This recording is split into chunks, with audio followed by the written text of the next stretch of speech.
All right. Wastoid reviews. We Back got a at good it. one. Woo! Real good one. Not only do we have Ferris Bueller's Day Off, but we got a new fucking studio, buddy. Yeah. Check this shit out. Millions of dollars, the latest in the latest of the technology, all invested into this. New studio, thanks to Coors Light.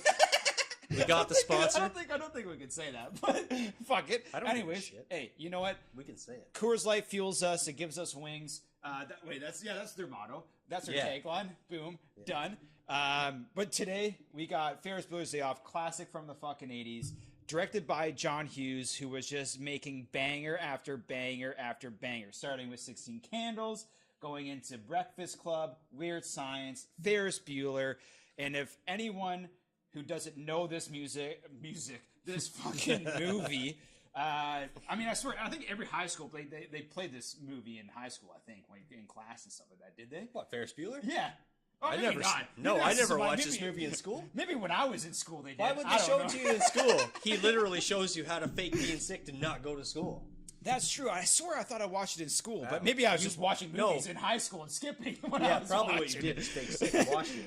But Ferris Bueller's about Ferris, his buddy Cameron, and his girlfriend Sloane skipping the day, going out and having some great adventures in a sweet Ferrari, while Rooney and Ferris's stuck-up sister, Jeannie, is hunting them down the whole time.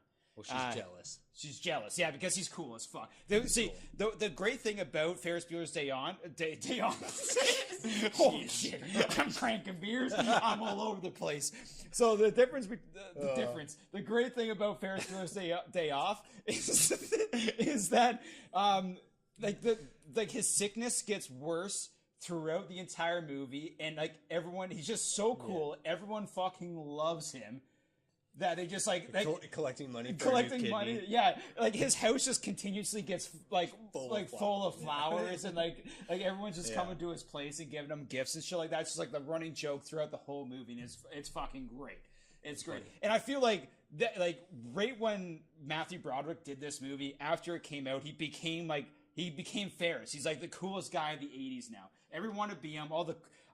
Everyone in high school started faking those pranks and trying to do things like Ferris would have done to live up these big stunts. I mean, if there was social media back then and Ferris Bueller came out, guaranteed people would be filming them just trying to do Ferris Bueller stunts, like on skipping classes.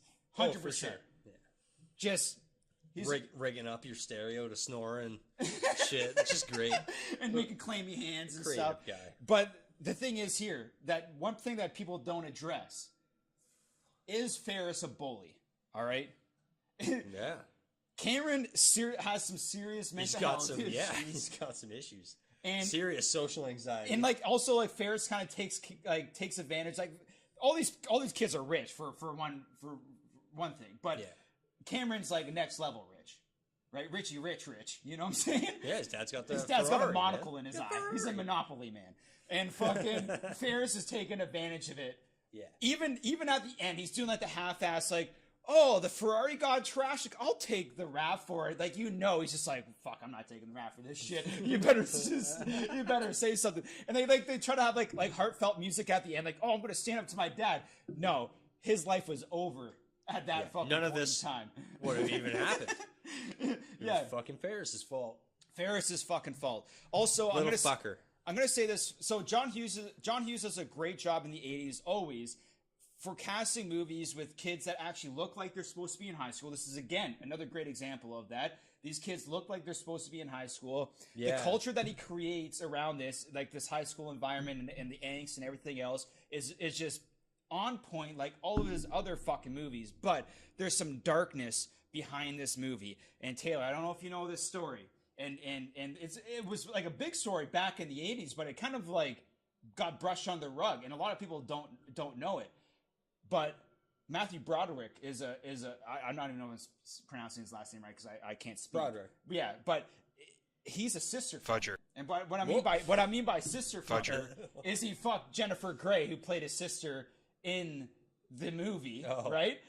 Jeannie. They were actually having a secret relationship, but that's not where it gets fucked up. They're on vacation a couple years later in secrecy and I think it was in Ireland or something like that. And they were driving down the street. Matthew Broderick was driving down the street, and he veered off the road, and he crashed into somebody, killed 2 people. Oh fuck! Yeah, vehicular manslaughter, and he got off. Like he Vince, faamous people. No, but in another country, came back to that. He got off of. He got off of it.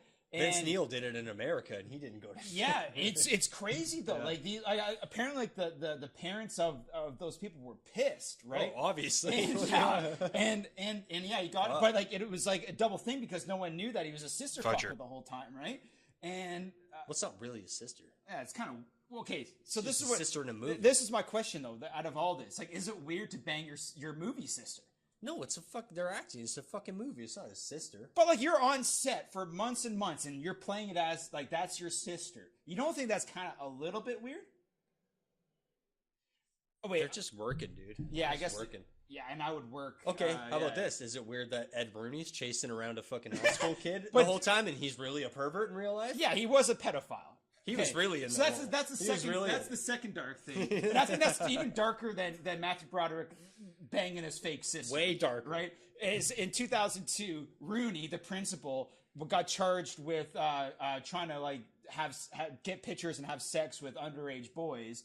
And in this movie, he's chasing around an underage kid, and he's doing a lot of illegal shit.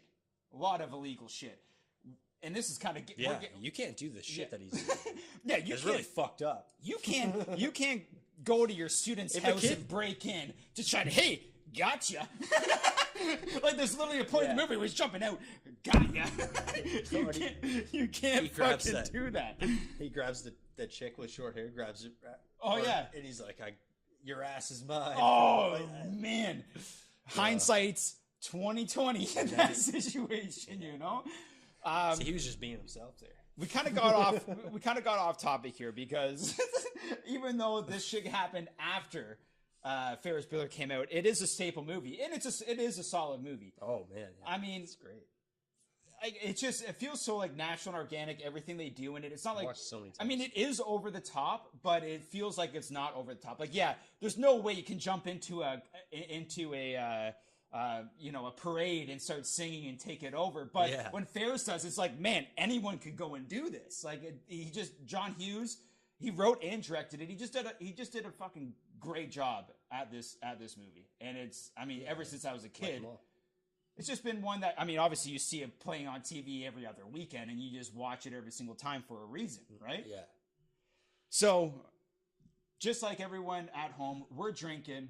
We're having fun. We want you to do the same thing when you load up this movie and start watching it. So we got our Wastoid 80s drinking game. Hit it off. All right. Every time Ferris looks at the camera, you drink beer. Every time Cameron is made uncomfortable, you gotta drink your beer. Now, this is another thing with that. Question, is Ferris, like again, we said it earlier, is Ferris a bully? This is what I want in your guys' head when you're watching this movie. We need comment. We need some feedback here. Is he a give fucking us some bully? feedback, comment what you think. Is he taking advantage of his rich friend and fucking his mental health issues? Who fucking knows? But maybe you guys do. And then every time Rooney does something illegal, we're not talking about him diddling kids. We're talking about... I think he's trying to in the movie. He wants to bang Farrell. Yeah, it's fucked. It's fucked. Ferris. Farrell. I was watching Fubar.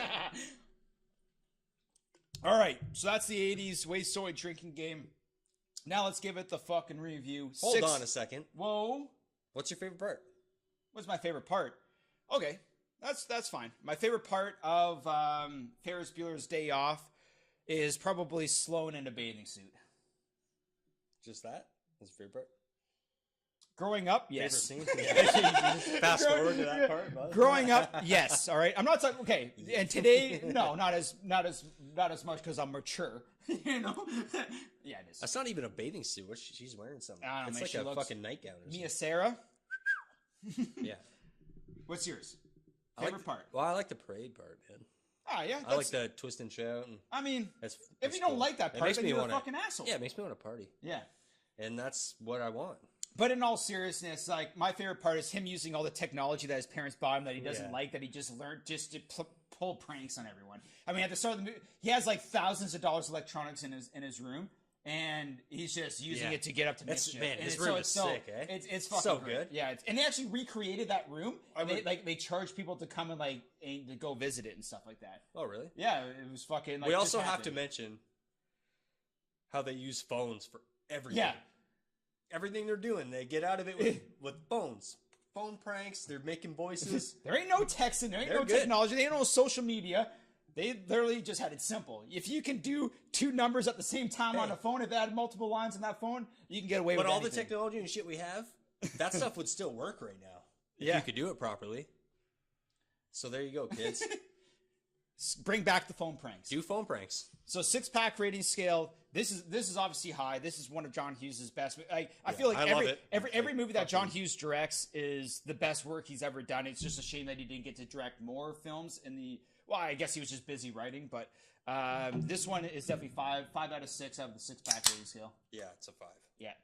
All right, so everyone, please like us on Instagram, follow us on Instagram, subscribe to us on. Check out our website. Check out our shirts. We got new ones. Boom, done. Get it. Let's go. Cheers, bud.